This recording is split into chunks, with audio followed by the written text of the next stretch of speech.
இல்ல பிரம்ம முகூர்த்த நேரத்துல வழிபாடு செய்யுங்க.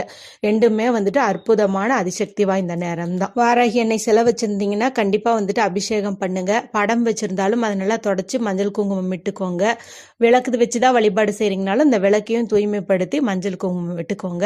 சிவப்பு நிறத்துல இருக்கக்கூடிய பூக்கள் வச்சு வழிபாடு செய்யுங்க. அடுத்து நிவேதனம்னு பார்க்கும்போது வாராகி அம்மனுக்கு உகந்ததுன்னு நிறைய இருக்கு. நவதானியத்துல செஞ்ச அடை வைக்கலாங்க.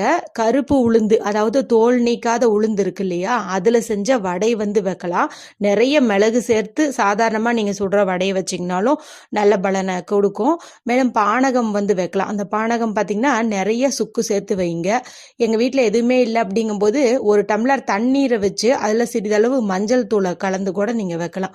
வாராகி எண்ணெய் மிக மிக எளிமையான தெய்வம். அதனால நீங்க முழு மனதோட முழு அன்போட ஒரு டம்ளர் தண்ணீரை வச்சீங்கன்னா கூட அவங்க முழு மனதோட ஏத்துக்கிட்டு உங்களுடைய கோரிக்கையை நிறைவேற்றுவாங்க.